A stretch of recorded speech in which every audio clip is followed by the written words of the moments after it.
Evening, everyone. Is he out sledding? I think he's wrapping up another meeting, but it should be over any minute.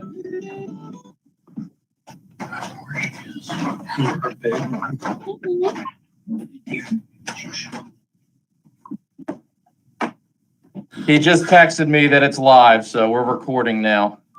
Okay, and it is 7 o'clock. And, well, the good news is we do have a quorum. Does anyone know if the mayor is supposed to come tonight? He should be here. He's often right on time or within a minute. I'll text him. And Tracy's here. I don't know about Mayor Wallace, but I think it is time to call the Chalfont Borough Council meeting to order. And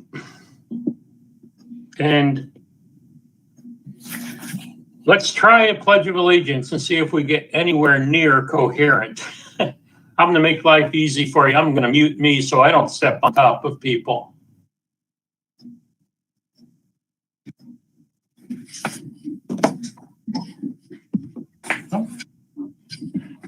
Who's going to offer to say it? the mayor is here. Mayor is here. I was halfway through, but we'll start over. Mayor Wallace, do you want to do the Pledge of Allegiance? Certainly. I pledge allegiance to the flag of the United States of America, and to the republic for which it stands, one nation, under God, indivisible, with liberty and justice for all. Thank you, Mayor Wallace. And Don, would you call the roll, please? Sure. Mayor Wallace, Here. Tracy Bowen, Here. Jeff Coddington, Present. John Engel, Here. Mark Glidden, Here. Marilyn Jacobson, Here.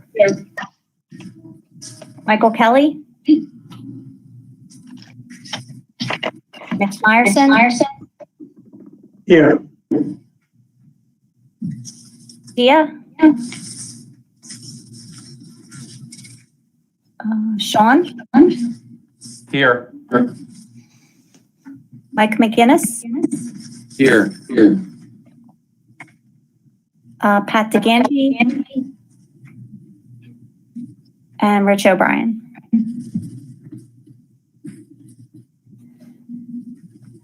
And we may want to note that Captain Milligan is also present at the meeting.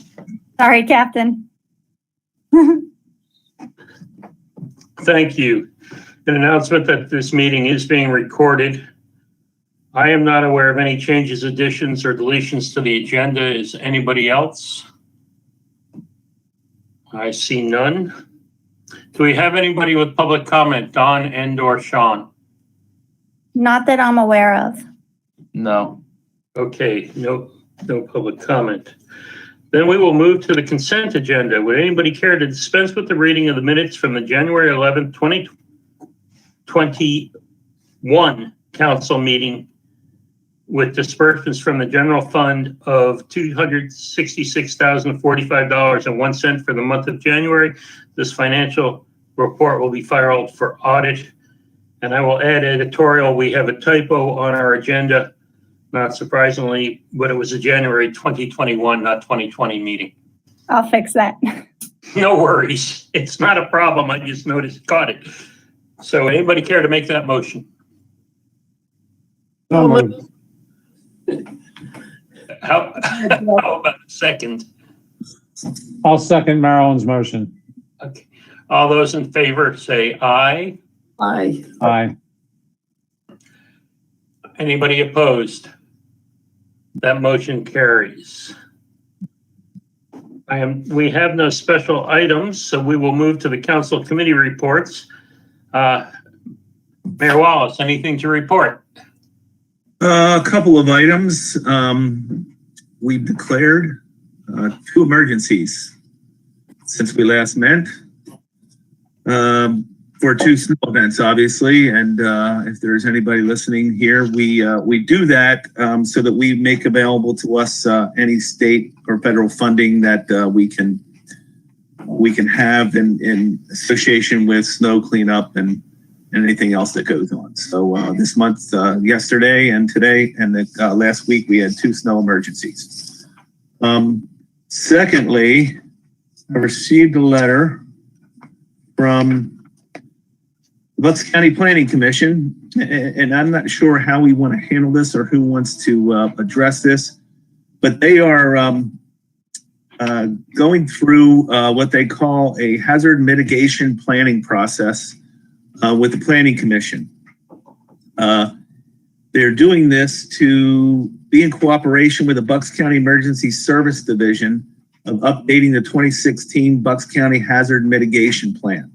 And that plan serves as a blueprint for reducing property damage and saving lives from any type of hazardous materials. And that meeting is being held on Thursday, March 4th, which is virtually between 11 and 12 or 7 and 8. So I don't know if we want to assign somebody to do that, or that actually sounds to me more like a Sean thing, keeping in touch with those plans. Go ahead, Sean, I'm sorry. I'm planning to attend that meeting. Okay. If anyone else would like to, they're welcome, but And if they do want to attend that, please tell Sean they do want to have RSVPs for names, titles, communities, and the time meeting that you wish to plan to attend. Mayor Wallace, are they 2 of the same meetings? Is that the deal? Yes, that's my understanding. Is they're giving you 2 separate times to attend, one during the day, or late morning, and one in the evening. Okay. And Sean, more of a question than a suggestion. Should we have our emergency management coordinator, which would be Dan Jenkins, attend? I'll talk to him. I'm sure he's been notified about it. He could sign up himself, but I will talk to him and see if he's interested. Okay. Thank you. Thank you, Mayor. Anything else, Mayor Wallace? That's it for the mayor. How about for the Central Bucks Regional Police Commission? We have a couple of updates there. I want to recognize our police force for the excellent job they did the other day for our shelter in place order. A couple of things came into play there. I'm sure we haven't been briefed on that yet, but I'm sure at our next commission meeting we will. And the first was de-escalation training. It sounds like to me that worked and that was implemented to come to a great solution in the end, that somebody who needed help and was having a psychotic episode did get that help. Also, our new victims assistant unit kicked into play in this scenario, where now they are providing assistance to the victim, or actually he's the victim in this case, or he's the perpetrator, etc. But he is being helped by our victims assistance unit to get help and get the help and direction that they need. So those 2 things help to put us above and beyond what we can normally do to help someone. So a shout out to our police for doing a great job for that. We don't often get to hear or have to hear that notice, shelter in place, and they handle everything wonderfully without incident. Also, a couple of things. We have to, as I spoke about our last meeting, we do have to give a response to the state Auditor General's office about the deficiencies in our police pension plan. We did discuss this at a meeting, and that basically what we have to do is we have to follow through on a couple of issues that they lay out for us to address that. One is that we have to organize a trust to oversee the state pension plan. And basically that trust is the commission. So we basically deem ourselves as members of that trust. And the purpose of that trust is to keep an eye on the pension plan and to offer any suggestions to the commission, which is ourselves, to how we're going to handle this. The second is that we have to look at the pension as an aggregate, as far as all the uniform and non-uniform pensions go, as well as instead of separately, so that they can be addressed as one whole pension plan rather than separate parts. So basically what it really is we're checking the boxes on a couple of items that the state says that we have to do. And we are doing that, and we haven't completed that process yet. That will come up at our next commission meeting, and as to how we address that directly. But that is generally how what we have to do as per the state's mandate to address our pension plan, which now is really out of danger. But when we reported, it was in danger. So those are two things. The second thing I want to bring up, which will come up later, I'm sure, for discussion, is that Doylestown Borough has introduced a plan to decriminalize marijuana in their city limits. And right now it's in their public safety committee to come out with a ordinance or a change in the ordinance or a citation that is going to tell the chief and everybody else what they want to do and how they want to handle it.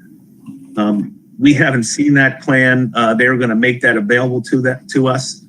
We discussed this in our meeting. The questions came up is how does this affect the other two members of the police commission? And really what the chief said is that it becomes problematic, not something we can overcome, that when we all have different ordinances for anything. The police have to be trained for each different municipality and how that is handled when people are arrested for whatever it happens to be. He was of the mind that being uniform is better. So this is something that Doylestown Borough is working through. They're going to provide us with any anything that they have that they've come to a conclusion or what they're going to do there. This is it's not something we have to do if they do it. It sounds to me from our initial conversations that it's something that makes policing easier and more common sense. And it's not something I read something in the paper that said that it's an all or nothing type of thing, and that's not true. There's no reason that we can't have different ordinances, but it makes it messy. So I will keep you appraised on that as it comes up for discussion with the police commission and anything we get from their public safety committee. Anybody have Marilyn, you have anything to add to that, or? Yes, it's not actually decriminalizing, it's how we treat incidences with 30 grams or less in possession. Isn't that so? Yes, it was 30 grams or less. Yes, you're right. It's more an alternate solution. We're not decriminalizing marijuana. That's more, I believe, a state issue, federal issue. But it's how we enforce it and coming up with alternate solutions, sanctions for possession of a small amount. I don't know if so. They're looking into it. Some municipalities in Pennsylvania have already passed this. The major problem is that this is often a teenager gets caught, and now he's got a record, and that's a problem down the road. So it's something that Doylestown Borough is looking into, and we won't be addressing this, at least bringing it to Chalfont for at least 2 to 3 months, I would say, if not more. So that's all I have. Yeah, it reduces it to a citation versus, arrest. My understanding. I think that's all I have. Are there any questions? Yeah, just a question on that, on the last topic. So if a state police officer stops you, what is the penalty then? That's a good question. I would imagine that the state has jurisdiction there on how it Right, so we're talking about usurping the federal and state governments. I'd have to find that out. I don't know the Yeah, answer. can you ask that question, please? If Mike knows the answer to that, or Captain Milliken can chime in. But I'd have to look at the ordinance that Doylestown Borough is considering passing, but certainly Chalfont has no ability to circumvent state or federal regulations in the event, to Mr. Coddington's point, if a state officer was to arrest an individual for possession, certainly that state trooper is not going to be restricted by Chalfont having an ordinance or some reduced regulation. That would have no bearing. So again, we'll have to take a look at what's been proposed, what the borough would look to potentially consider. Obviously, with the understanding that Chalfont is not in a position to legally enforce an ordinance if it circumvents federal or state law. So this is something that we'll have to monitor and provide analysis on before it was to come in front of Borough Council. I will ask that at our next commission meeting. And they might not have an answer for that yet either. And that's all I have. Yeah. Thank you, Mayor Wallace. Public Works Committee, Mrs. Jacobson. Yes, the report is in the packet. I want to thank our Public Works employees for their clearing of the roads. It just seems like they have to do it over again and again. This week is going to be interesting, but I want to thank them for their nice job of clearing the roads. And with that large of amount of snow, it is more difficult, especially at the intersections. And we have some rather large piles of snow out there. I do want to encourage residents to clear around their fire hydrants. That needs to happen when we have snow that's this high. It can save the fire company the crucial seconds that they need. So there's several in the borough that I've noticed are covered with snow, and so that's something that the residents are responsible for, and hopefully they will do it. I also want to talk about the 5K. It's not actually on the agenda, but so I'll bring it up at this point. The series, Chalfont is part of the Bucks 5K series, which is a series of 7 runs. And we are the second to the last run. We're generally in a non-COVID year, it would be on June 5th this year. However, the series is going to offer the option, and it's on a race-by-race basis of running the race virtually. Since we didn't run it last year, we've got 96 runners that deferred their applications to this year. So we wanted to hold something that would take care of these 96 runners. So Chalfont is going to be all virtual. We're going to have 2 options. When you do a virtual run, apparently the runner gets to pick their course and run it at their own time, and then they register online as to how they ran it. So we're going to let the runners either run the course of their choosing, or when the weather is better, we have some volunteers that are going to put together a 5K course that uses the parks Twin Streams, Strong Family, and Michael Bishop Park. And we're going to mark a 5K course. And the runners will have that option of running the Chalfont, we're calling it the Trails course, that they can run, and there will be a time period in which they have to run. It'll be like 3 weeks. will be giving them to run the race. So, two races, the Y and us are so far the only ones that are totally virtual only. The other races are going to attempt to have it live and virtual. So that's where we are. And if you have any questions. I have one question for you, Marilyn. Yeah. Do people declare, is there a winner declared in in virtual 5Ks? No, you have to run in the live race. Okay, So they will get probably a shirt and a certificate or something that says. good. Still working on this, learning how to do virtual runs. So, Thank you. Facilities Committee, Mr. Coddington. Nothing new to report. We'll be looking at the lease for Swartley Winkleman tonight. I presume to take a vote on which way we want to go on the two offerings in the packet. Other than that, there's nothing new in facilities. Thank you, sir. Utilities, Mr. Meyerson.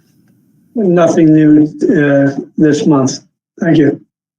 Thank you, sir. Finance Committee, there is no report this month, and Gia, I believe, is not with us. Are you with us, Gia? So we do not have a Junior Borough Council report.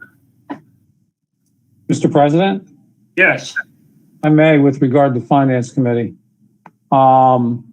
There's reports, well, they're not just reports. There's activity out there where companies can petition Philadelphia for non-payment of the 3.25% wage tax for folks that have been deemed or told by their companies to stay home.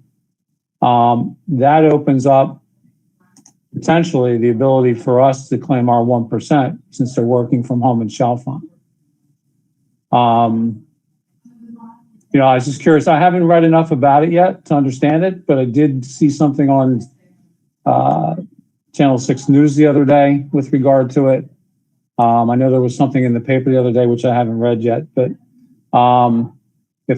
supposedly the way it reads is if somebody works in the city of Philadelphia and the company has shut their offices down and told the employee to work from home, they can petition. Well, the company can petition first to waive the Philadelphia wage tax, and then secondarily, if the company doesn't, the employee can. Mr. President. Yes. I sent there was an article in the Philadelphia Inquirer yesterday. It's also on there online that tells how to get your rebate. But so I sent it to Daryl this morning, and he said that Keystone would be able to pick that up, and that they have a mechanism so that there is a possibility that we could get the 1%, well, our 0.5%. So it could be we'll have to see how it comes out. It's going to take time, but it could come. Question, don't we get the 1% anyway, no matter where they work? No. Philadelphia is exempt. If you work in Philadelphia and pay the Philadelphia wage tax, you are exempt from the local wage tax. It's all I can say is my only explanation of that is it is the way it is. And but I do know it could be that way. I just thought you paid it to wherever your principal residence is, and you paid to that. you do unless you work in Philadelphia. Yes. I don't know if Harrisburg or Pittsburgh are the same, but I can guarantee that Philadelphia is. And when Mr. Abbott was on council, he brought this up quite a bit because all of his wage tax was paid to Philadelphia. So that is a fact. It's a depression era law. I believe it's the Sterling Act that affects Philadelphia and Pittsburgh mainly. I'm not sure if any other cities in Pennsylvania have joined since the Depression era, but they've never, it's just like any tax, it was supposed to go back to, was to keep people in the city and continue to have them work in the city, and not have companies leave. So here we are almost 100 years, going on 100 years later, and still have the same tax structure. So I knew this would come up as an issue somewhere along the way with everybody working from home and no end in sight. Is it a windfall for the taxpayer? At 3%, I don't consider that a windfall, but certainly there's been enough.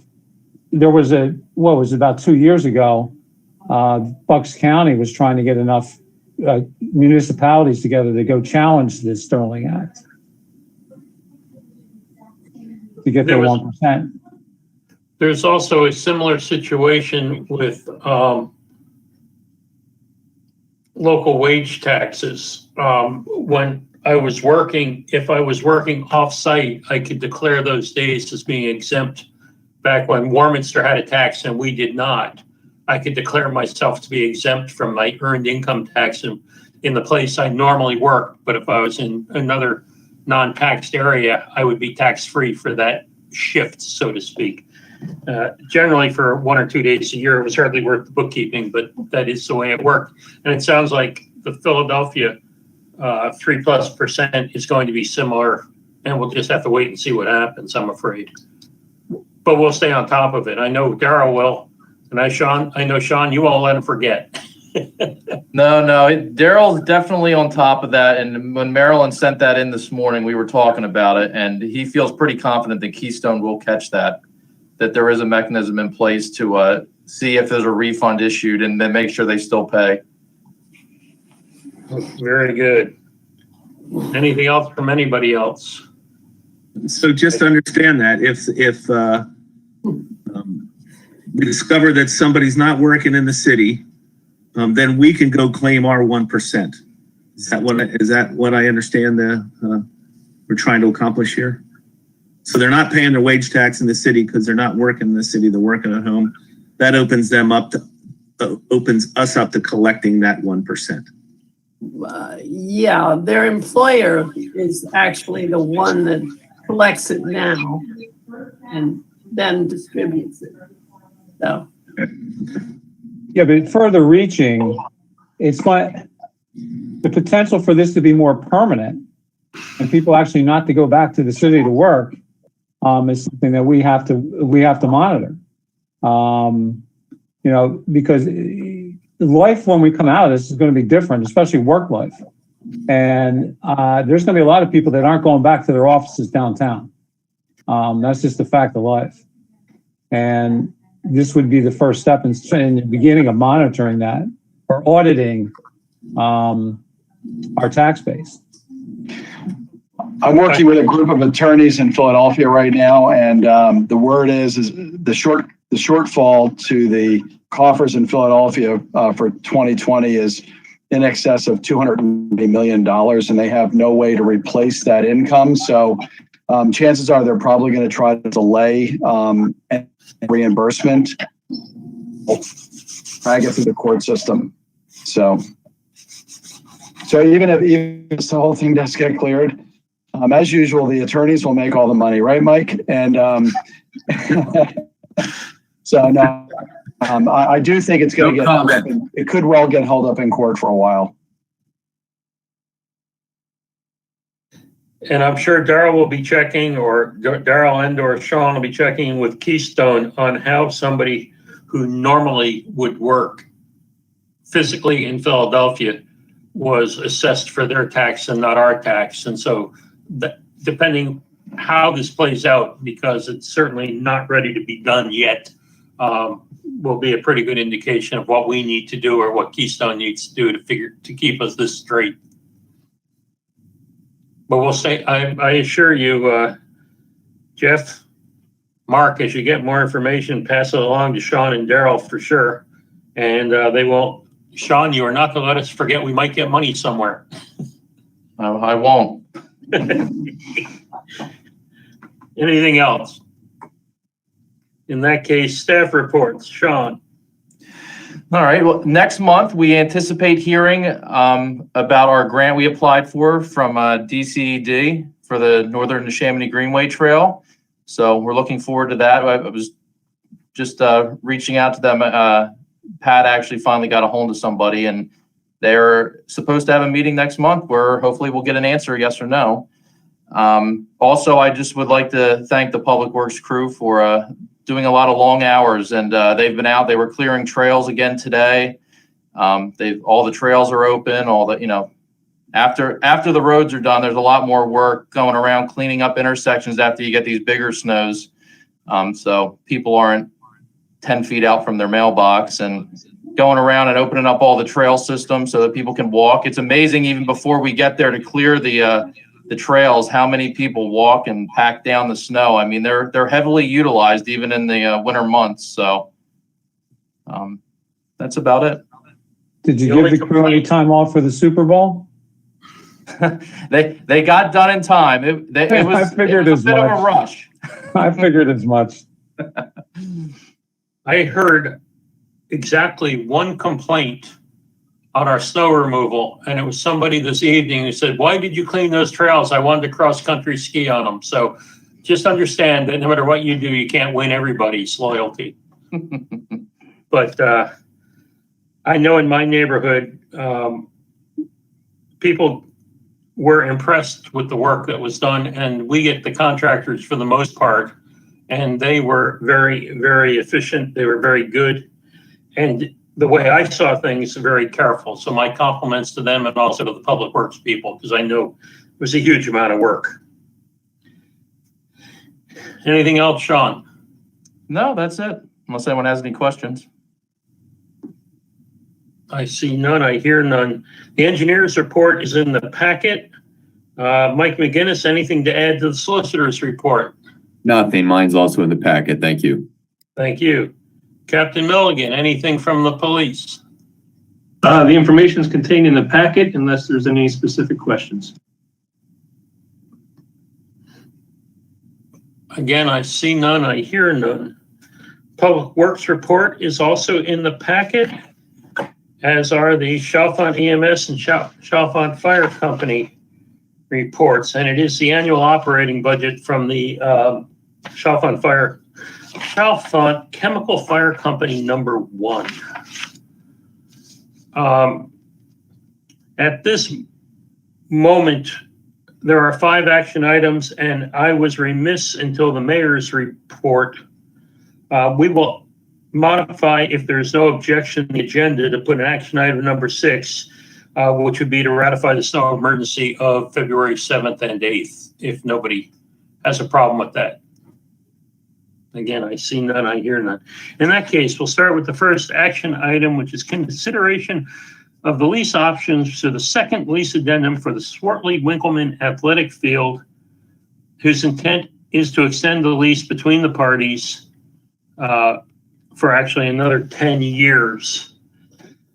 Now, before we get into this, I want to say that we had a motion laid on the table because we couldn't really discuss the second lease option last month, because as Mr. McGinnis pointed out, he really wanted to make sure it was properly crafted and suitable if it were to have been chosen or is to be chosen, to make sure that it was suitable and appropriate for advertisement. I would like, now, with a tabled, and I'm going to ask a bit of indulgence. Please don't jump in with a motion at this time. If the motion laid on the table, which was for the original, basically a carbon copy extension of the original lease, if you will, is left on the table, then we start the discussion anew. If it is brought off the table, there is no discussion about untabling it. It requires a majority vote to untable it. If it is not untabled or does not get a majority vote, then it is basically null and void. I would like to suggest, if nobody jumps in with a motion and then a second to untable it, that we sort of start this anew with 2 versions of the lease in front of us just because it seems simpler to me. It's really not changing anything that we haven't done anything yet, and it lets us start with the two options. In your packet is the second option, and again, I'm taking a little bit of liberty here. I would like to suggest that if people are interested in the second lease addendum with the fields to be unlocked, that one phrase be that item number 1, which currently reads in your packet, the lessee, meaning Lenape Valley, will ensure that the property remains unlocked at all times for the duration of any and all lease terms, period. And to that sentence, I am going to simply suggest, if somebody wants to make a motion on that option, to add the words, unless otherwise directed by the lessor, which is the borough. And the reason for that is, rather than having to renegotiate a lease again in the next 10 years, should we need to, for some reason, whatever reason, and this is now a personal opinion, period, it lets us just direct Lenape Valley to lock it, because we've directed them to unlock it. I would suggest we should have the option to undo what we've done without having to renegotiate the entire lease. And of course, Lenape Valley would have to agree to this by agreeing to the lease addendum, should we go in that direction. And at this point, I think what I will do is basically open this up to discussion. There are two directions this could go, because we are not strictly restricted to Robert Rules of Order. We can discuss the issue or issues at hand, or somebody can make a motion for the lease as originally to be extended, the original lease to be extended, or somebody could make a motion for the modified lease addendum with the door being unlocked. And then I would say with or without that addition of unless otherwise directed by the lessor or the borough as it is. Mr. President, I'd like to make the motion to untable the original lease option. Okay, is there a second? Second. Okay, then a vote is in order. It does not, let's try this and we may go to a roll call vote, but all those in favor of untabling the lease agreement extension based on the original lease, raise your hands if you are in favor of that. Well, do we discuss this or we just go right to vote? There is no discussion on untabling a motion. It is either untabled or it dies. So those in favor of taking the motion off the table. Mr. President, this is Mike Kelly. I'm on the phone, so you can't see me, but I will be in favor of untabling it so that we can have a discussion. Okay. So I'm seeing 3 people out of 1, 2, 3. All of us are here. So there are 3 votes for those not in favor of untabling the motion at this time. John, can't we discuss it even if we don't untable it? Well, let me back up to the rules. We can't discuss whether we untable it or table it. What we can do, if it is left on the table, we then have all options completely open to us. If it is untabled, then we need a motion and a second and would vote on accepting the lease with leaving the gate locked, if you will. So if it's untabled, the motion then is open for discussion. It's back live. It's open for discussion.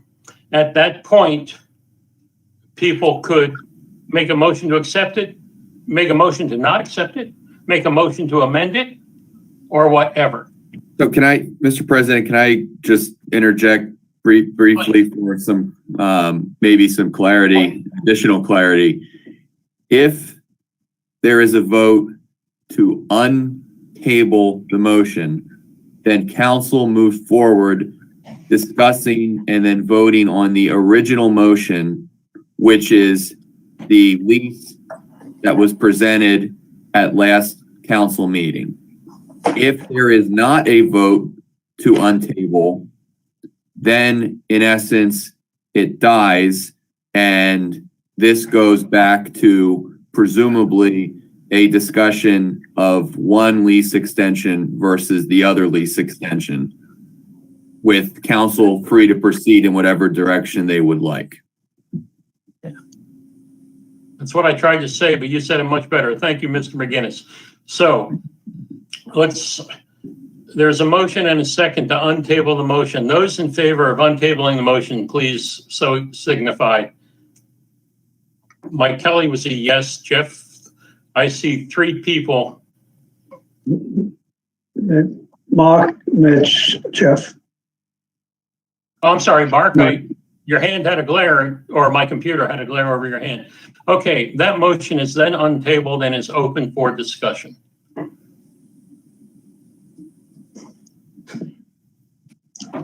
I would just like to throw out that Vince and Craig are here from Lenape Valley. Should anyone have any questions there, they're here to answer any questions. Mr. President. Yes. Yes, So I'm offering to start the discussion. I do have questions for Vince. May I proceed? Okay. Vince, can you hear me? Yeah, I got you, Mitch. Okay, thank you. I have just to clarify, I'm not going to go on forever. I just have like several questions. Vince, how much effort is put into manicuring and general maintenance of the field?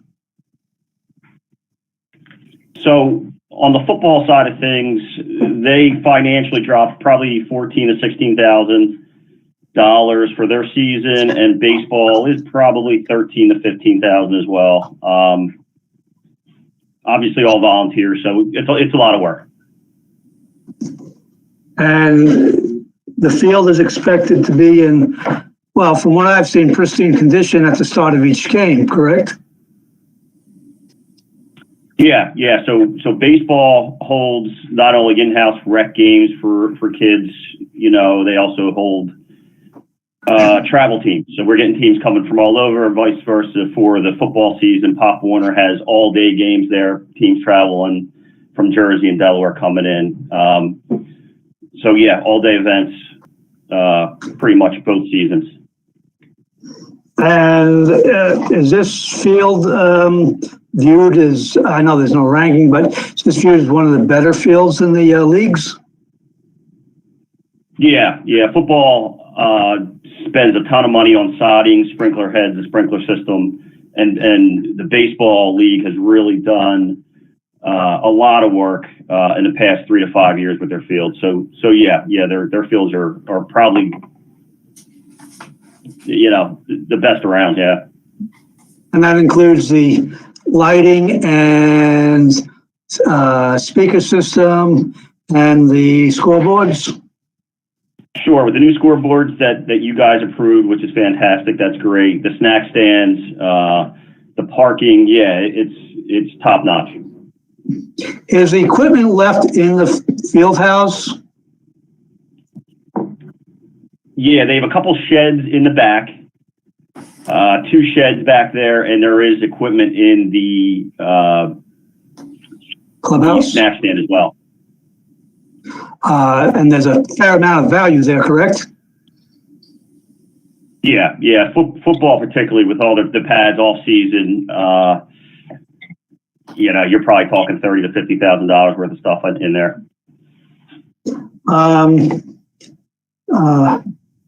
Why would you want Chalfont to bear all liability if the field is open?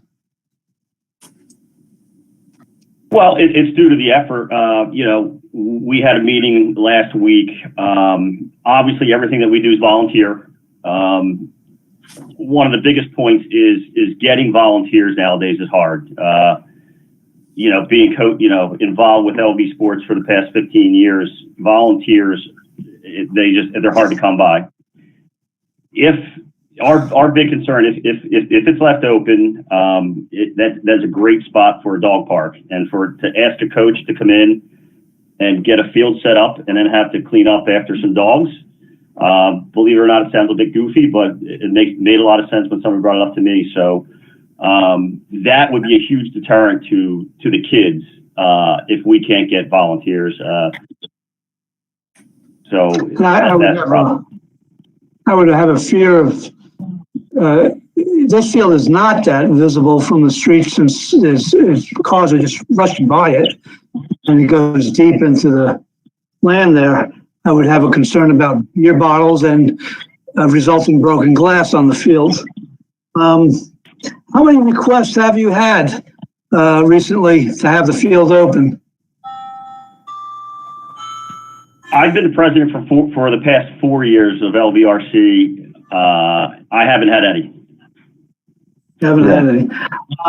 So what is in Lenape Valley's and the community's best interest for this field? And also, I want to add, you guys do a great job for the community to have this venue for the Ready and the organization for the kids of this community. What's in your best interest for this field? And with that, is there alternatives for people in the area, do you think, to use a field of any sort? Thank you. Excuse me. Excuse me, Vince, you mind if I interject one thing? I think we may have, this is Craig Collier, by the way. I'm the vice president of LVRC. One of the other things, I just don't want to make sure that we don't miss the fact that most of our leagues run rather lean, specifically when it comes to funding. Funding has also been decreasing with the number of kids who have not been, what's with the pandemic, as well as we just seen numbers decreasing over the years. With them running lean, if there's any damage to those fields, it can be catastrophic. So I just don't want to make sure that we don't forget that point as well. I mean, because there's a lot of investment that goes in, and you've heard the numbers from Vince, and that's running very lean on the budget.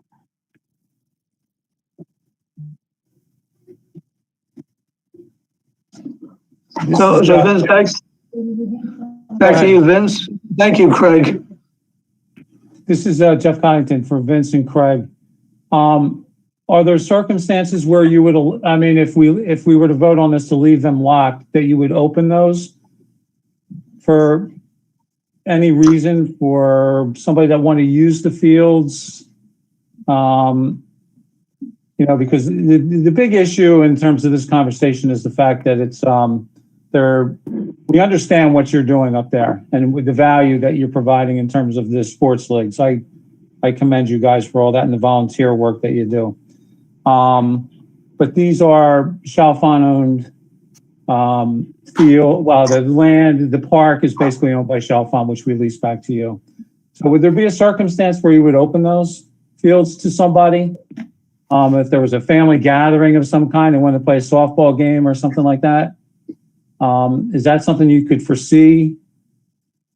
Yeah, absolutely. I mean, the relationship I think is open enough and good enough where if all it is a phone call to me or Craig, and we would have no problem with that.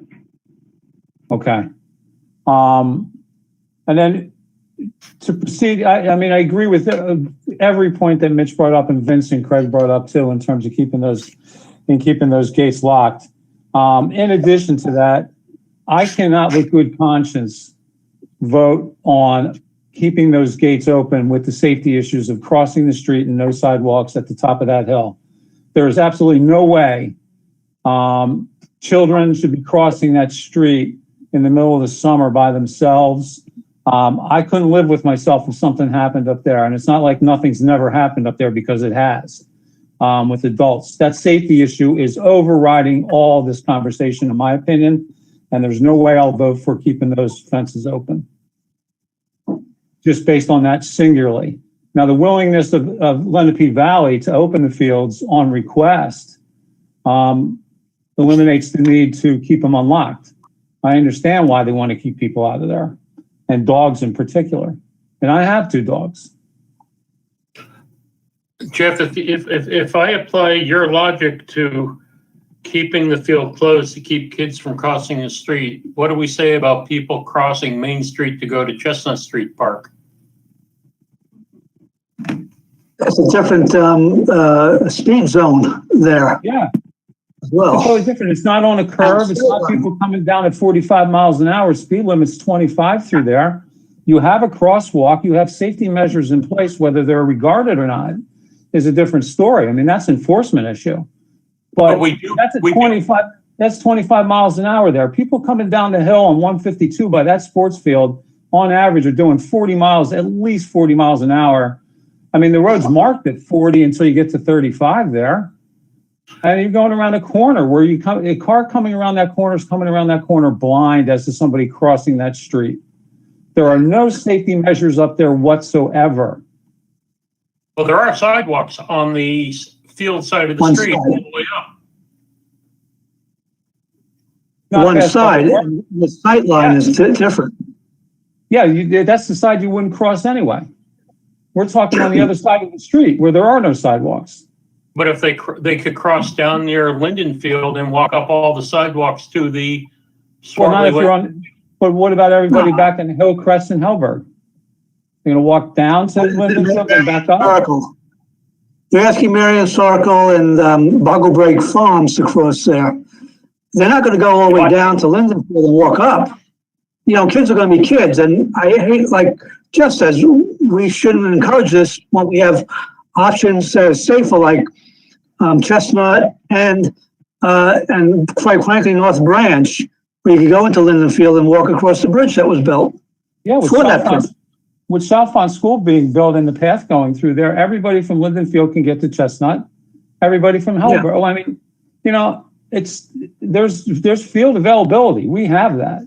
Yes. Can I add something real quick? I think, just to your point of the safety up at Swartley Winkleman, we adhere to your asking us of keeping advertisements off the fences. And a lot of that was geared towards people driving down 152, taking a peek over there. And that's probably because people are going 40, 45 miles an hour. We don't want them looking at an advertisement. So, I think that's kind of going into the direction of, that's why nobody's going up there to play. Well, if I may just jump in there for a second, that's certainly a concern about kids walking across the street there, but that's not what I really envision. What I would envision is somebody in one of those neighborhoods getting a bunch of kids in the car and driving over there and having a pickup game. That's much more likely to happen than a bunch of kids just showing up, to hit some balls from across the street. You're right. There are places to go that are closer and walkable. But you're only addressing walkers. I think there's a whole nother set of people that would use that. I don't see, like, we talked about last time, when do you see kids getting together a pickup game? That doesn't happen anymore, but you do see a father getting a bunch of kids together, throwing them in the car and taking them to a ball field. And then to your point, you could just drive over to the other fields. Well, but so what's the difference between their fields and ours? Shouldn't they all be unlocked? No, because this is a much different field in terms of the the value at this field is 100-fold more than any other fields. Well, why? Well, like, because of the work LV put into it. Well, I understand, but can't people tear up the other properties as well? I mean, I know that they probably don't keep them as nice. We're not debating that. But what I'm saying is that I don't see.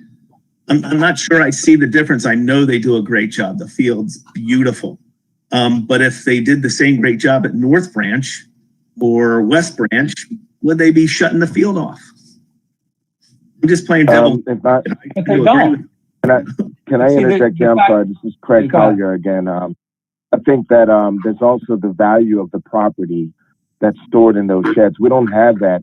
We don't have sheds up across from Vince's house. What's that, Chestnut? We don't have sheds there.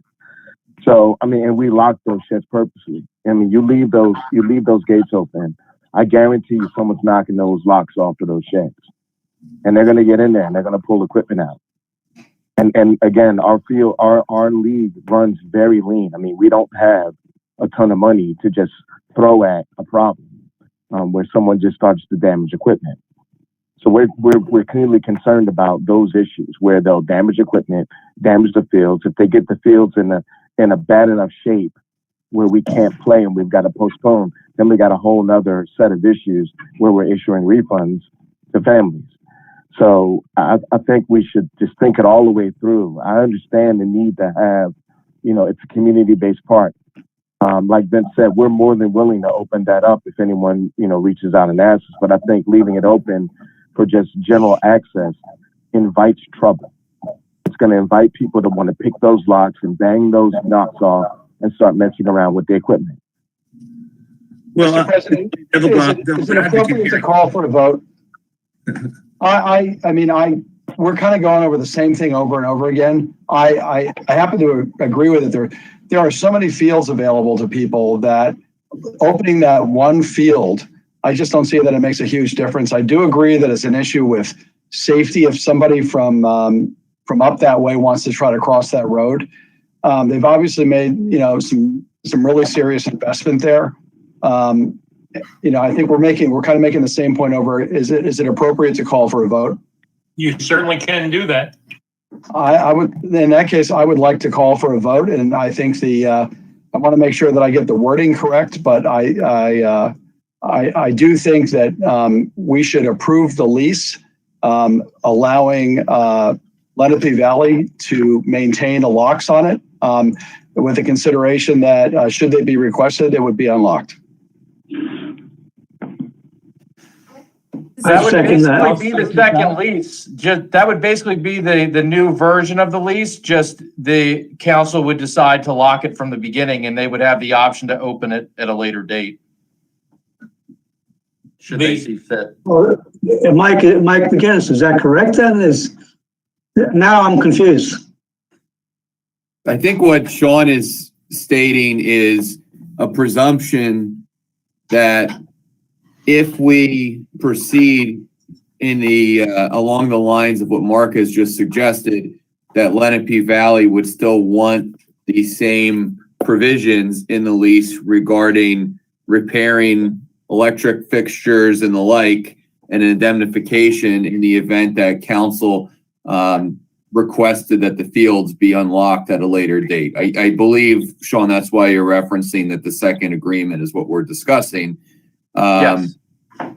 And I think that sort of depends on, look, my interpretation is that depends on the temporal requirements. If we're discussing, and I don't mean to make this overly complicated, but if we're discussing council potentially asking Lenape Valley for a finite, one event, two events, a controlled event for a couple hours, then, and I don't mean to presume what their position would be, but the same language might not be warranted. But if it's something where council was directing this to be a regular occurrence where it's unmonitored and the fields are unlocked, then I would presume that Lenape Valley would want the same protections in the agreement. So it sort of depends, I would think, on the frequency of that request. And if it's an isolated event or two, then I would imagine the first agreement would be the operative agreement. If we're talking about it a regular occurrence, then I would presume that Lenape Valley might want the same language that's in the second agreement to be still in the document. I don't know if that was confusing, but I don't think it's as simple as saying it's one document or the other if we're discussing a situation where the borough might be requesting regularly the fields to be unlocked, but not as a general state of being. The question of who holds the key. Is that sort of what we're discussing? Or whether there's a key at all. I think that's true. A little bit of a difference. I think the second one was saying it's unlocked. The last 10 years, we've had an agreement that said it's locked all the time. This new proposed one is saying, well, it's unlocked unless the borough and LV together decide to relock it.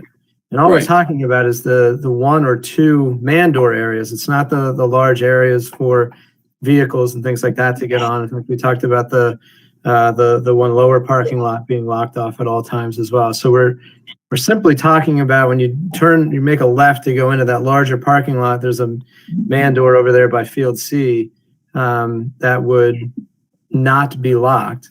And if it looks like, for whatever reason, we could always go back and lock it at another time. Let me put up my picture of the gavel that you probably can't see because I can't see it in my picture either. So that didn't work at all. Actually, we had a call for the question would be technically what you said, Mark, which was a call to vote. Is there a second? There was a motion made. Is there a second I on the call? seconded it. I made a second to Mark's motion. Okay, fine. I lost that in the discussion. In that case, John, it's Tracy. Can you hear me, John? I can see you are very blurred. Oh, there you are, Tracy. I see you, Tracy. Can you hear me? I have to turn my camera off for you to hear me. I've been I understand where Mark is going. Can you hear me? Yes. Yeah, we can hear you. Okay. I was just trying to wait my turn, and I understand where Mark is going, saying we're going over and over again. I just want to take a minute and express my point of view and then vote. I just was trying to wait and let everyone speak their piece as well. From my perspective, my challenge as representing everyone in this borough is locking off a field for an exclusive use and excluding other borough residents from use. I am sympathetic that if there's damage or vandalism, that those challenges are something that we're going to try to prevent. We're going to put the signs up to say no dogs. I would assume we would now have this monitored, have the police spin through there if we open the doors on their patrols, maybe ask them to keep some eyes on it. But we rent this field for $1 a year to Lenape Valley, who does phenomenal work for our kids. And they have all these volunteer hours keeping that field pristine. All of that I appreciate, but I am struggling with taking a sizable public park that is walkable and safe to a significant section of our borough and shutting it off. That's my perspective. Marilyn Jacobson. Yes, the way we've worked with this in the past, and we have had this lease for a very long time, but what we were in discussion because long ago those fences weren't there when we started the first lease. Anybody could just walk on there. Times have changed. They've brought fences and doors and gates. But we were in discussion with previous leaders of LVRC to unlock so that kids could have access. We also encouraged the idea of no dogs on the field because they don't want dogs on the field, and neither do we if it's a place for kids to play. But the idea was that kids could have access, and we were talking whether it has to be in the lease is my question. But I agree with Tracy in that at this point, for a resident to play on those fields, you essentially have to pay to play with LVRC. That's the only way you can go onto these fields, and why? And also, the season is how many months? These fields are to be opened, just left with no one on them, for, 6 months that we have baseball and football, and softball. I fall on the side of with what Tracy is saying, but I'm wondering, I'm not exactly sure what we're voting on at this point. I will clarify what we're voting on. What we're voting on is a lease with a lease extension of 10 years with no change in terms at this point. That's what would be. It doesn't say that it has to be locked. it's just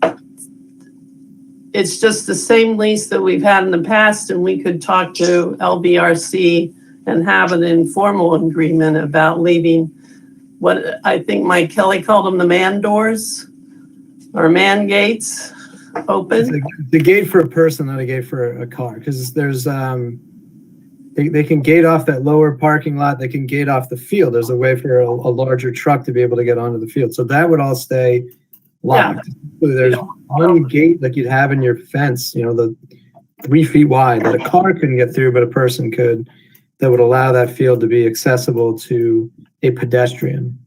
I think briefly, and Sean, correct me if this is incorrect, but when we were pivoting to between the agreements in the last couple months, some of the additional language came from LVRC regarding their requests in terms of indemnification, et cetera, or non-responsibility for action. So I think we can summarize this to say, well, we can just sign the agreement, which was presented at the last council meeting, while leaving this open because it's silent, and presume that LVRC is agreeable to that because they had specifically requested, if we were inclined to pursue an agreement where it was open, that they wanted additional language on there to protect them, essentially, which is what produced the second document. Yes, all the items 2, 3, and 4, I believe, came from the Rec Council. Mr. President? Yes, Mitch. May I be recognized? Thank you. To deal with reality of the situations, again, it's been years and no one's requested this. I don't know how many people requested use of our other parks, but this field is a special situation. I understand it's not used every single week, but there's a reason for that because it's specially invested in, specially cared for. There's a number of expensive equipment left behind there. As far as the man door versus a car door, I don't think that's the point. I think there'd be more damage from people walking in than the odds of someone happening to drive through it to be really vandals. And as far as signs saying, don't bring your dog here, whatnot, a sign is not a cop. And we have signs all over the place that, by and large, don't get adhered to. I'm going to interrupt you because we had a call for a question. There was some explanation given, but after the call for question is made, at that point, there should be a vote on the motion on the table. And I tried to be I think you're saying what we've already heard you say, frankly, Mitch, with no offense. Well, I was trying to respond to Maryland and Tracy. Well, we're more in response to what they said, but I understand. So at this point, with a call for the question, that is theoretically a non-debatable motion. So what I have to do now is say we have a motion on a second on a call to the question. All those in favor of a vote or the call to question passing, however you want to say it, please indicate by raising your hand. It's easier than trying to count ayes. 1, 2, 3. 1, 2, 3. Okay, so we haven't done that. At this point, I guess, Mark, we tried. Did you raise your hand, Mark? Okay, those in favor of voting on the motion at this point with no further debate, please raise your hand. Make sure I didn't count wrong. Okay, I see Mark, Mitch, and Jeff. Anybody else? Okay, in that case, that motion does not carry, so we can. Is there any more discussion on this motion? I see none, at which point, I'm sorry? Well, I'm not sure where you're at because the other question failed. So what are you asking for? There's only one question on the floor. The question on the floor is a motion and a second by whomever at this point, but I'm sure Dawn has that correct, so I don't have to try to figure that out at this moment. Basically, for a 10-year addendum with no further changes or no changes to the last Lenape Valley lease. And So- if nobody has anything to say, Dawn, why don't you just do a roll call vote? Actually, we don't have to. We can do those in favor of renewal of the lease in the original statement, which would be on page 38 of the council, just second lease addendum with no notes. Please raise your hand. Signify, raise your hand if you would. I see Mitch, Mark, Jeff. Okay, those not in favor, please raise your hands. Wait, And who didn't? Do we? Okay, that motion fails to carry. So we would now need a Now, motion. so now we will make a motion. Now a motion of any nature can be made, and I am going to make a motion if nobody cuts me off and make a suggestion that the second lease addendum indicated on page 38 be considered with changes that the lessee will ensure the property may rather than remains, may remain unlocked. I lost my, at all times, unless otherwise directed by the council. I would like to change that to, the lessee may direct Lenape Valley to unlock the man gates as directed. And then I would leave the second, third, fourth, and fifth clause alone, because what that does is put the liability for damage onto the borough and their insurance carrier. And I will explain why I am making the motion this way.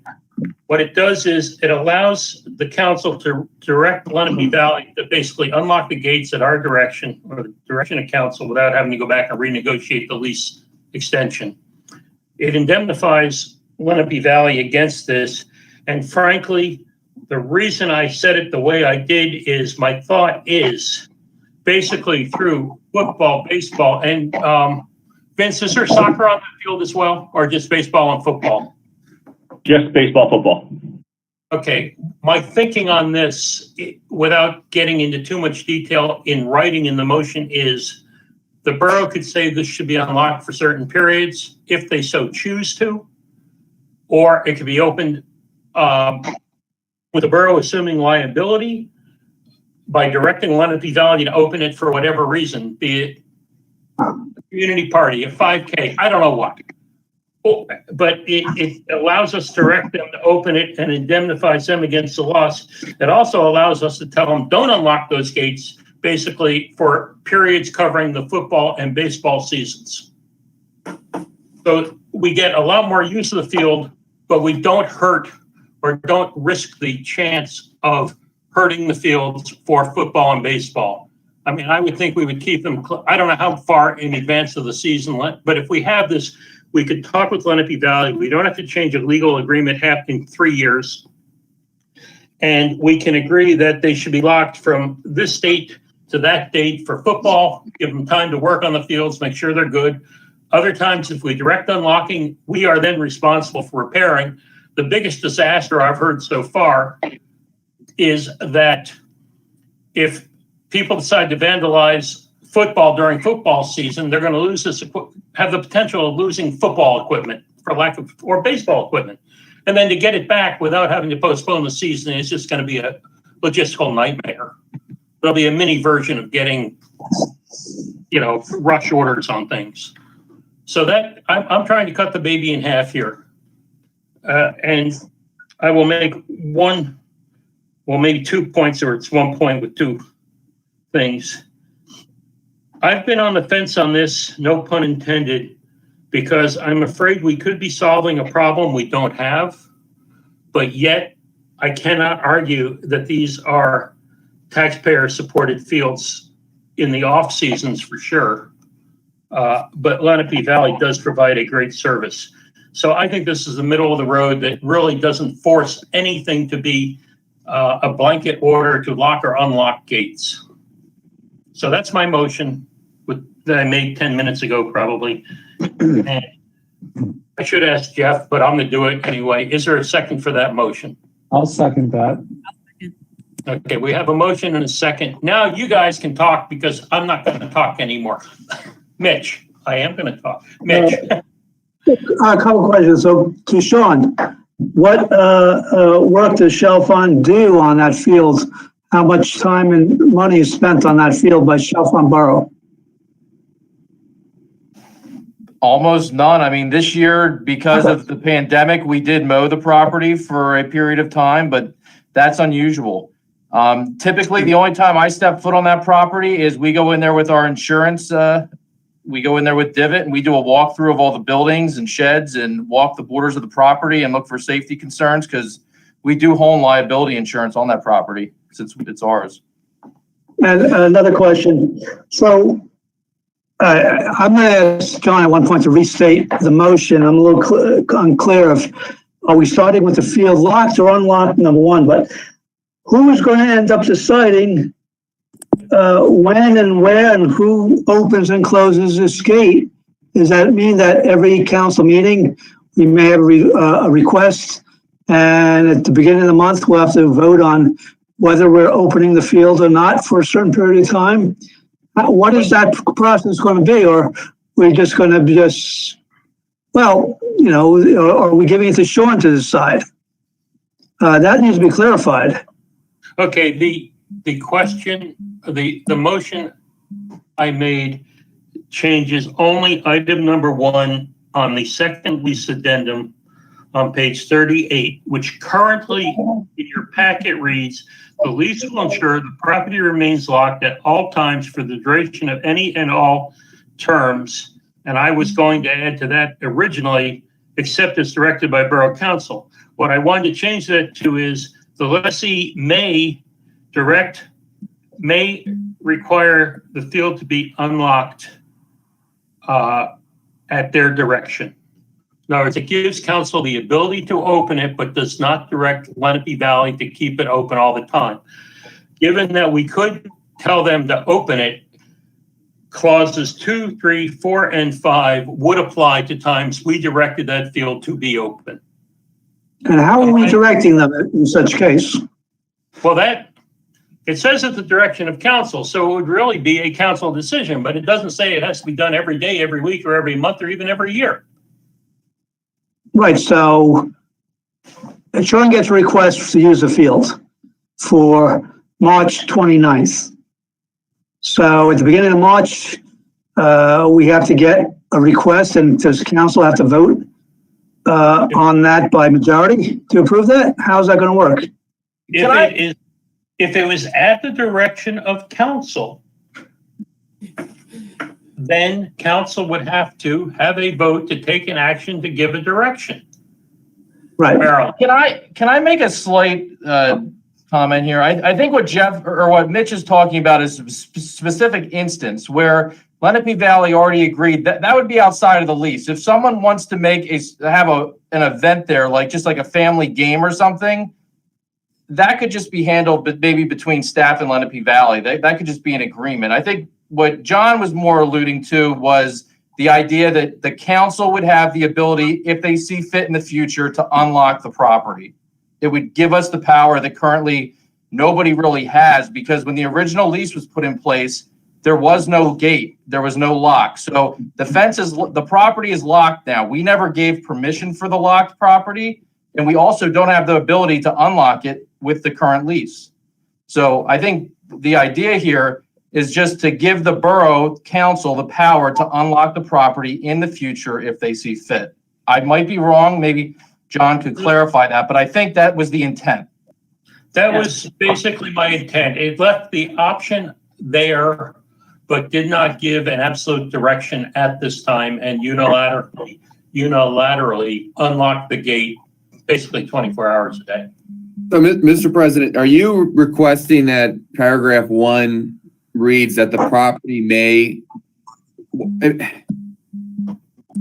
Council, if I could phrase this correctly, so it could be revised, if I understand your proposal correctly, it could be revised to read, lessee will ensure the property remains locked at all times for the duration of any and all lease terms unless otherwise directed by lessor. It seems like you're suggesting that the status quo is that it's locked, but that Chalfont has the ability to unlock the property or request it be unlocked. And if that is the case, I would recommend, rather than may remain unlocked unless otherwise directed, it should be revised to read that the property is locked at all times unless directed by lessor or otherwise. It seems to me is a more accurate summary of what you're proposing.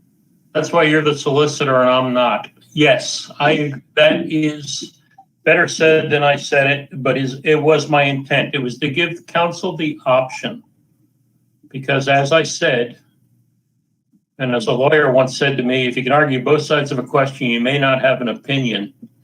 I have a problem with blocking residents from the field in general principle, but I also have a problem on leaving the field unprotected given the amount of work and unfortunately possible vandalism, because one act of vandalism could basically put quite a damper on either sports season. And they do serve the community at that field with excellent facilities. And given that I can't abstain from a vote, I could have not shown up tonight, but given I can't abstain from a vote, I wanted to leave council options, but not make it a carte blanche unlocked directive. That was my point. And I don't know if anybody even seconded that. I understand the concern about vandalism, etc., but you vandalize that property before you get into anything. Yeah, I think the existing fence that's there does not prohibit anybody from getting onto that field. I mean, we've had games where the coaches forgot keys or somebody had to leave, and everybody's jumping the fence to get on there. So it's that doesn't prevent any vandalism. I mean, I would think outside of opening the car area, we play a lot at North Branch now, and there's sheds down there right along the path, and I haven't seen any vandalism or any baseball equipment getting stolen out of there. So. For me, as Sean had said, it's about control. The borough has not had control in the past. The desire for this change, however language or whatever version we're using, it's just to make sure that the borough then has a little bit of control over these fields again. That we can say, hey, there's some issues going on, let's lock it. But it allows the borough to have those options where previously we haven't. So if we want to say it's locked, but we have the option to open it, or it should remain unlocked, but certainly conversations could occur with Lenape Valley. If there are instances, we could come back and say, hey, you know what, this isn't working out. Let's relock it again. It's a matter of an existing gate and existing locks, and it's just whether the lock is locked at night and who has the key. I think we're just trying to get a little bit more control back to the people of the borough for the fields that we own. That was my intent. Carolyn. Then Carolyn? may we vote? Well, I have to ask because that's why I hate to comment on things because I get totally lost. Dawn, did we have a second on my motion? I seconded that, John. Yeah. Okay, we did have a motion and a second. The motion as stated would be to adopt the second release addendum showed on page 38 of our current agenda with changes to and I'm going to suggest an amendment to my motion, and it's up to Jeff if he seconds it or not, to use the verbiage as stated by our solicitor for item 1. Will you again second that, Jeff? That's seconded. Okay, we have a motion and a second. Mr. Kelly and Mr. McGinnis gave far more eloquent and clear indication of what I meant, and I believe this motion, as being motioned or made and seconded, presents that. Is there any further discussion on the motion? Can you please just read the motion one more time? Mike, can you give me the verbiage for number 1? So this would adopt the lease addendum, page 38 of the council packet, with the revision to paragraph 1, such that it would now read, the lessee will ensure that the property remains locked at all times for the duration of any and all lease terms unless otherwise directed by lessor. So it would provide council the ability to direct LVRC to unlock the gate if council so elects. Is there any other discussion from council? Mitch?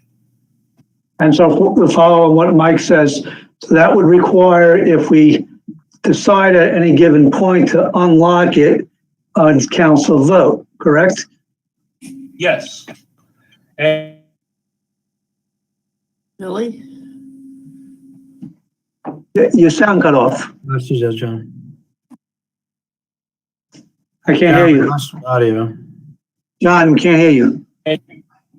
you cannot hear me. Okay. There you go. Now I can. The motion, and we have, oh, great. What, hang on. I'm not I can hear you. muted, so I don't know. Can you hear me now? Yeah, you just popped in and out a little bit. What? Go ahead. You popped in and out a little bit. The motion as stated is as stated on page 38. Is there any other further discussion from council? Seeing none, we do have public present. Vince, do you have anything you have any problem with, would like to discuss with what this motion on the floor? As a member of the public, happen to represent Lenape Valley Recreation. No, I appreciate your time. I think what's worded there will work for us. Tracy, were you waving at me? Plotting a gnat, sorry. Oh, no, that's fine. That's better than picking a nit. True. Humans cannot multitask, believe it or not, but it's been proven. So when I'm looking at one person, I can't see what somebody else is doing. Craig, do you have anything you care to add, to say, discuss before we vote on this motion? I think I'm fine. Thank you. I appreciate it. Thank you. And thank you folks for putting up with me on this one. In that case, we have a motion and a second, no further discussion. We had public comment. Therefore, those in favor of the motion as stated, please so indicate by raising your hand. And we have Engel, Kelly, Glidden, Meyerson, Bowen, Cotting. We are unanimous. That motion carries unanimously. Just to be safe, does anybody say nay? Okay, that motion does carry unanimously. Thank you all. And Craig and Vince, not only thank you for putting up with me, thank you for all that you do, because it is not minor. Thanks again. Have a good night. Thank you. Now bear with me, folks, because I'm going through this and finding that page. I lost my agenda. Okay. That takes care of action item number 1. Action item number 2 would require a motion to amend minutes from previous council meetings to add more descriptive details to action items so records are easier to identify. This is on pages 40 to 45 of our agenda. There would be 3 amendments on items, or rather than just having an action item and a vote, it basically states what the action item was about. Would anybody care to make that motion? So moved. Yes. Is there a second? Second. There is Mr. Coddington has seconded. Any questions, comments, or discussion on this motion? Marilyn. I would just like to thank Dawn and Sean for doing this. I think it really is a good idea for the future if someone comes back and reads those minutes. So thank you. And with that, is there any other discussion? I see none. We have nobody from the public. Therefore, those in favor say aye by raising your hand. Aye. Aye. Aye. Does anybody object? That motion carries unanimously. Thank you. Action item number 3 is a resolution which will require a roll call vote by the charter, by the way. A resolution of Chalfont Borough authorizing execution of a cable franchise agreement between the borough and Verizon LLC, pages 46 to 91. I know Marilyn, who read this more carefully than I did, came up with an issue that listed as a place of free cable was Chesterbrook Academy, which was basically for when we owned the school. The Chalfont Elementary School was ours. And so at this point, with that correction, to eliminate the mention of Chesterbrook Academy as receiving free cable because it's now private property and no longer in existence besides. Would anybody care to make that motion? If Mr. Engel was present, very briefly, if I can interject. Yes, please do. In Exhibit A, which is entitled "The Public Buildings to be Provided Free Cable Service," you're quite right that it would be appropriate to remove the Chesterbrook Academy in the address. There are also, and I discussed this with Sean and brought correctly to our attention, that the Chalfont Fire Company address should be modified to 301 North Main, and the statement of emergency medical services should be removed with the address remaining. So with those small other revisions to that exhibit, I think the document is appropriately stated. Well, I will suggest a friendly amendment to that motion. Do we have a motion? We don't. Would anybody care to make a motion given the exceptions as noted by our solicitor, which were So moved. so moved? So Is there moved. a second? I'm sorry? You made the motion, correct, Mitch? Right. Is there a second? I'll second. Seconded by Mrs. Jacobson. Any questions, comments, or discussion? And Mike McGinnis, I assume we don't have to, that you will take care of those changes as you suggested? Yes, absolutely. Okay, we have that motion and second, which as far as we know, an accurate document with those changes noted.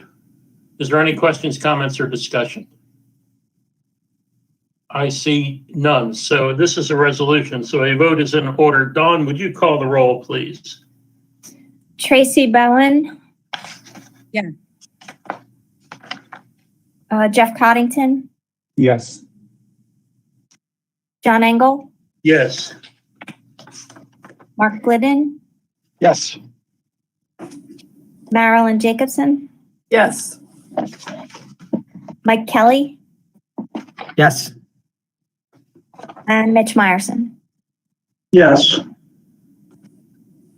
Okay, that motion carries unanimously. With that, we will move to action item number 4, consideration to sign the master grant contract between the Borough of Chalfont, the Pennsylvania Historical and Museum Commission for the Certified Local Government Grant Program. And before I even ask for a motion, either Mike McGinnis or Sean, can you turn this into understandable language? Yes. Basically, if we want to be able to apply for one of these grants, it needs to be, we have to approve this so that we are entered into their system so that basically we can apply and get these grants in the future. If we don't apply for it, basically I've been told that our applications will be put at the end of the line behind everyone that has, entered into this agreement. So there's no cost to us. It can only benefit us.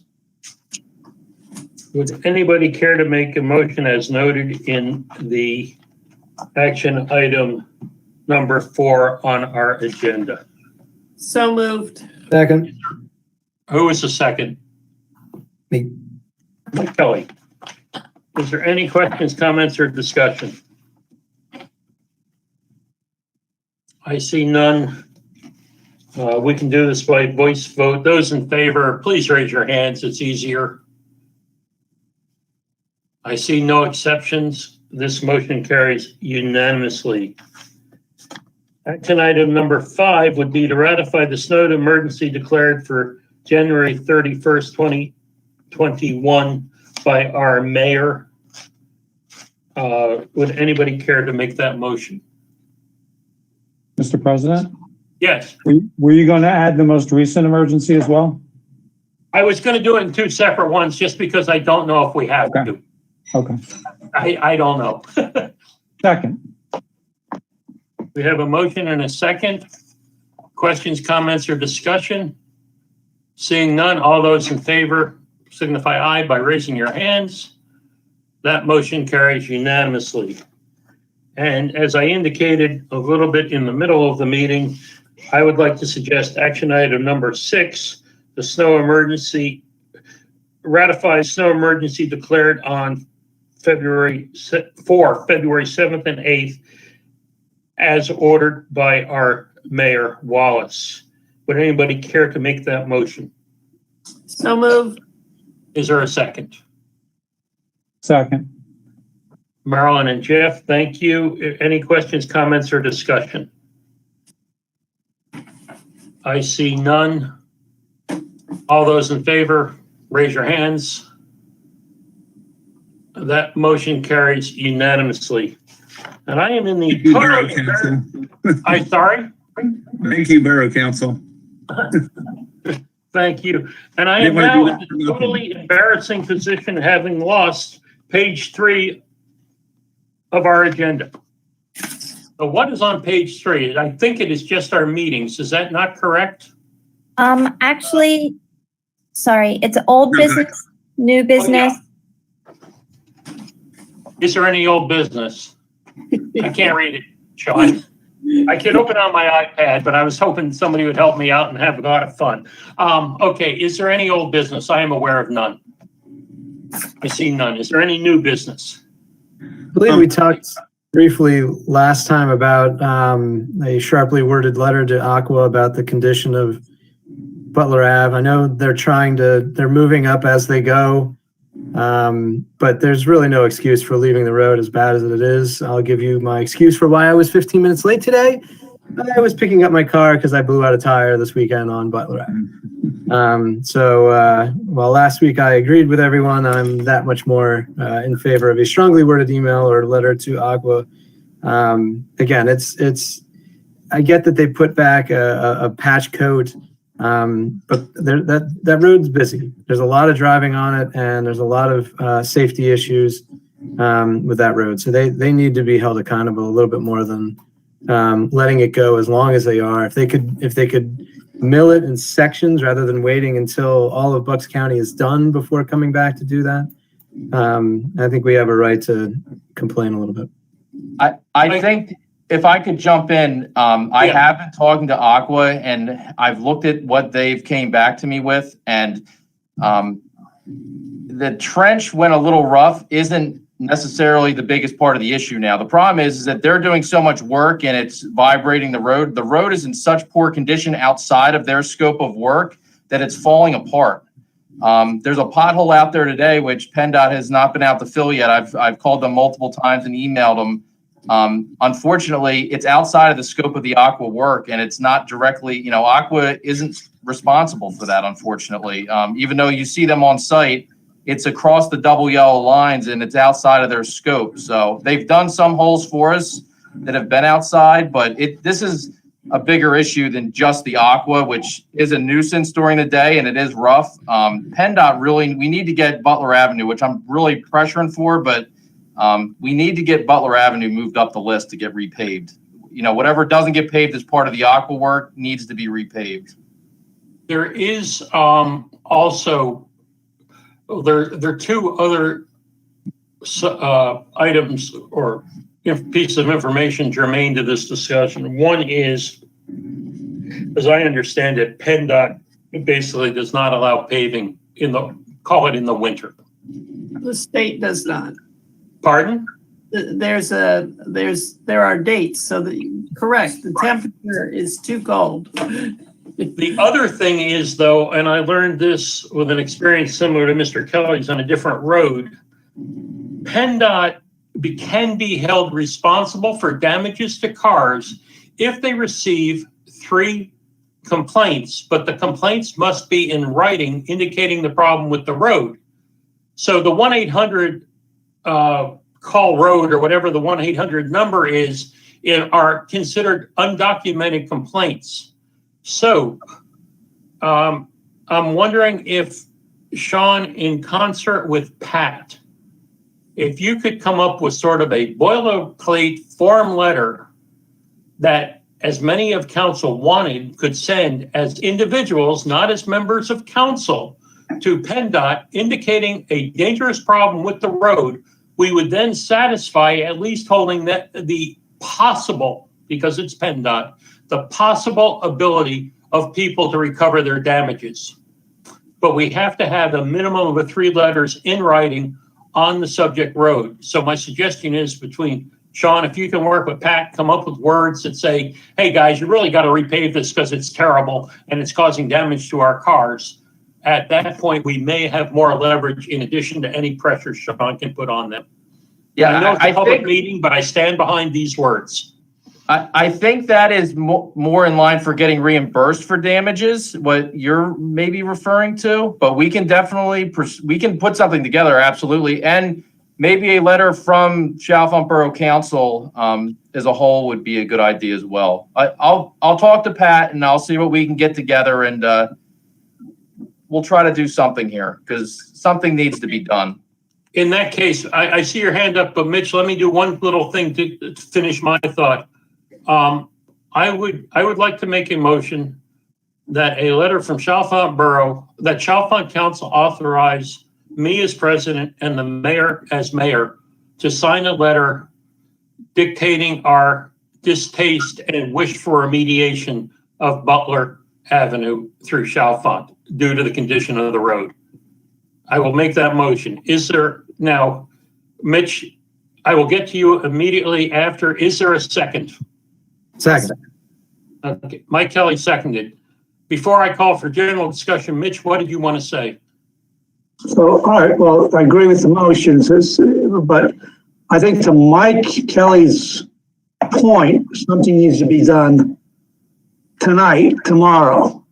And again, you know, let's express to Aqua, I understand Aqua and PennDOT, we need better patching. I understand it's vibrating, but if they're going to do this, it's not worth risking. I mean, you know, what if Mike blew a tire and crashed?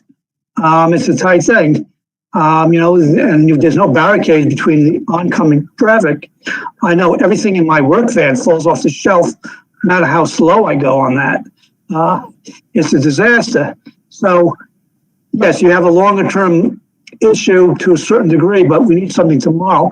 Now, I know you laugh, but years ago we had this problem like this in front of Manhattan Bagel, and then Chief Campbell ended up telling PennDOT, since you're unable to fix this 152, I'm closing the road. The next day, PennDOT came out and patched it. Just saying, that's what happened back then. Mike McGinnis, it's PennDOT. What can we do? I'll try to keep comments diplomatic with PennDOT because the answer is usually not much and not. I'm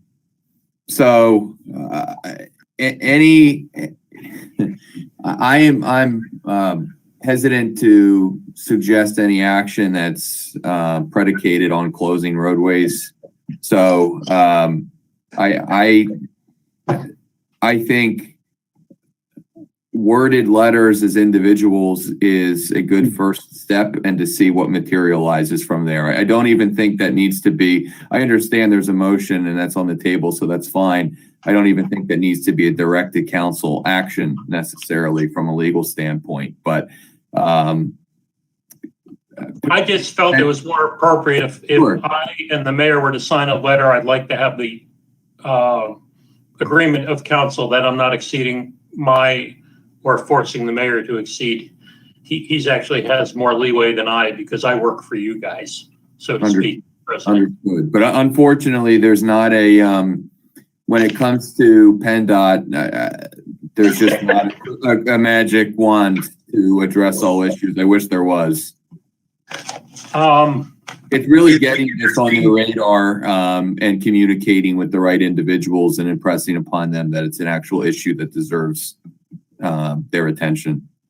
It would be interesting to see what the reaction is of PennDOT when they receive that threshold of 3 letters that makes them liable. You know, there may be something that triggers something in their legal department or wherever that says, hey, this needs to be addressed because we've just crossed the threshold of liability.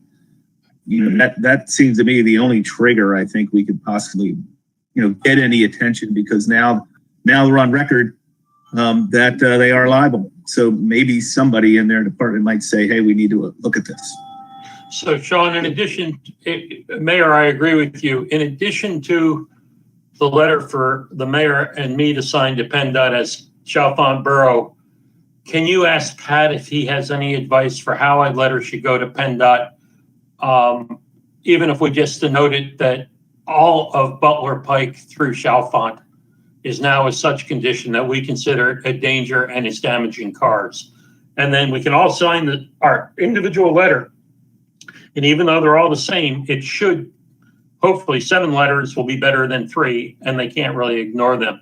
It might also, Mr. President, it might also, and this isn't legal analysis, this is just a practical issue, that might, there's a chance that has some form of press at some sort that PennDOT would like to avoid if there's correspondence that's been directed from the mayor and the council president that makes its way to PennDOT. We don't have control over what ends up in the newspaper or what story gets published or what gets circulated through social media, but you never know what's soft pressures might have a positive impact on getting PennDOT's attention. Is there any, that's good information. I mean, that's a really good thought. Is there anyone in council who would object having the letter that is crafted for me and the mayor to sign, sent in a letter to the editor type of situation to the Intel, possibly the Herald is all I can think of, and posting it on the Chalfont or Facebook page? Even, I don't think we want to put it on the Chalfont webpage, but on the Chalfont group webpage. Does anybody object to that kind of visibility? I see no objection. You might want to wait for a response. If we don't get a response, that may be a good, quick second knee-jerk reaction, or not really a knee-jerk reaction, but we might want to start through, I'm thinking going through the state reps with the letters is probably one of the best routes to go. So it's documented all the way up, and then we'll definitely get a response back. If I've learned from PennDOT anything, if it goes through the state reps office, we will definitely get a response back within some kind of timely manner. Whether we like the response or not is a different story. Let's leave it that the mayor and I, you've authorized the mayor and the president to sign a letter, and we will work on the most effective ways that we can think of with the help of Sean, Pat, so forth and so on, and to try to get as much visibility and reaction to the problem. And I do remember now that Mike McGinnis said that, just to go back to what I said about 3 people, it does help with getting your car repair paid for. It does not help, it doesn't direct them to pave the road. I do remember that. But whatever we can do, we will. I think Todd Pollinchuk would support you too. I believe he's working with Warrington and New Britain on Lower State Road as we speak. He's currently working with Chalfont Borough as well on Butler Avenue. So okay. He already has multiple questions in for Butler Avenue. We've approached it a couple different ways. So he's working with myself to try to get some resolution. We haven't heard back yet, but we anticipate at any time. Okay, so yes, Marilyn. Yeah, I think we can argue that we actually have a grant that pays for half of the project because Aqua's paving half of the road. We could view that as a grant and see if that doesn't help. We're paying for half the project. One of the problems with and this is real. One of the problems with the work Aqua is doing relative to paving is they have said, whether they change their minds or not, is another question. But the final repaving will not be done until all the main is laid and then all of the side connections are made, because Aqua, as long as they do a halfway decent job of paving or fixing the trenches, is saying we're not going to pave the road twice in 6 months. Right. I think the project, Sean, wasn't it supposed to go until the end of April, till they're done? Yep. Yeah. That's what When I said 6 months, I just meant they're not going to redo it. But I think council opinion is clear. Council's direction is clear. Sean is already working on a lot of this.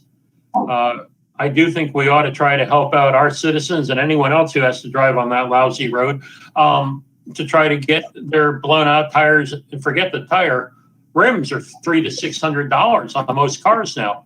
So that's real. I mean, that's nasty. So we'll take care of that, I promise. I don't know that we'll succeed, but we will take care of that, I promise. And I found my page. In terms of correspondence and information on pages 113 through 118 of our agenda is. Can I interject something here? There was a motion. There was a John, motion in a second, but made there was never a motion. vote. Oh, well, actually, okay. All Mike those in Kelly favor- seconded. It was seconded by Jeff Coddington. I'm Mike sorry. Kelly. I'm sorry, Dawn? By Mike Kelly. Oh, by Mike Kelly. Okay. So we had a motion and a second. This probably does not require a motion at all. Let's vote on it. And It move. doesn't. All right, let's vote. All those in favor say aye. Aye. Anybody opposed? There we have it. We've memorialized it in the minutes. That's fine. I appreciate it. It's just too bad we have to flounder so to try to solve the real problem. It's just sad. We have the Bucks County Transport submission of the DART annual report, which actually, including the COVID period, is actually showing the value of the DART running through Chalfont up to Del Val, and then the unfortunate transfer from Del Val onto the Doylestown branch, if you want to call it that. But the DART report is more positive than negative, but they've certainly been heavily impacted by COVID because people aren't going places and people don't really want to sit on a bus with other people. I can't argue with that logic. So let's just hope this all ends soon. I don't believe we have any public. Is there any public comment? No. I see none. But we do have to ask. Announcements. I did find my page, by the way. Upcoming meetings. The Central Bucks Regional Police Commission Finance Committee. I'm sorry, the finance committees are held only if needed. But the next Regional Police Commission meeting is Thursday, February 18th at 6 p.m. And all of these are remote meetings. Is Captain... No, he left. Keep moving. Yeah. Captain Milligan's gone. Doggone it. He had to run. His battery was running low. The nerve. Planning Commission, Monday, February 22nd at 7 p.m. Central, I beg your pardon. The first announcement I made was an error. The Central Bucks Police Commission Finance Committee is scheduled to meet Thursday, February 18th at 6 p.m. That meeting may be canceled due to lack of an agenda. The Planning Commission is as stated. The Central Bucks Regional Police Commission is Thursday, February 25th at 7 p.m. Our HARB meeting is Monday, March 1st at 7 p.m. And the next meeting of Chalfont Borough Council is Monday, March 8th at 7 p.m. Does anybody have anything else to come before the council? I'd like to mention something real quick. My real estate head won't keep me from hanging this up. So in our discussions with LVRC, we talked about all the improvements they made and how proud we are of that and everything. And I think we all agree on that we're proud of that field. But regardless of what they do to the field, they're under a lease. And this applies to everything that we own. OL Cal, the train station. When you improve something, you run the risk of losing those improvements. So I know we wanted to treat them differently in this situation because of all the work that they've done on there. But it doesn't matter because they lose those improvements. They do that at their own risk. And if anybody's watched or been listening to what's happening with the Steyer's Farm Market down in Lower Moreland, where the supervisors went in and changed the lease on the people that have been there for 20 years. And they complained about how much money they put into the lease. Well, guess what? That's what you did. You knew you signed a lease and you knew it was coming up in 20 years and that's what happened. So it's more of a point of information. I certainly don't want to downplay what LVRC has done to that property. But it is a lease and they do those improvements at their own risk and it should be allowed to be open to the public regardless of how much money they spend on it. So, and that applies to all of our properties, whether it's OL Cal, like I said, or the train station or wherever. You improve that property and your lease isn't renewed, guess what? You leave those improvements behind. Mayor, I agree with you, but not in response, perhaps in response. I think the concern of damage not only to the field, but the loss of the ability to play was one of my concerns in that if those sheds or houses were broken into, that could have such an impact that would directly affect our residents and admittedly residents from outside of Chalfont Borough. So but where we were was we either renewed the lease or didn't renew the lease. So I think what we did was give flexibility to the borough with indemnification should we exercise that flexibility for damage to the fields, which maybe they didn't have the right to do, but we do want them to sign the lease to maintain LVRC. So this was a cooperative agreement, and as an opinion of one, because I put forth the motion, basically, I think what we did was give flexibility to council, but also helped protect the ability of LVRC to provide their services to our residents and admittedly other residents. So that, Agreed. So, and with that, would anybody have anything else to say since we started talking? Anybody care to make, Mark was leaning in. Anybody care to make a motion to adjourn? My battery is low. Anybody care to make a motion to adjourn? So moved. The captain gets major points for that one. Yeah. We're adjourned, so you don't have to record this, but you're right. He ducked out of that in a hurry. We may, Mayor Wallace, at our next police commission meeting, or if you're talking to Captain Knott, ask him where we stand on the police closing a state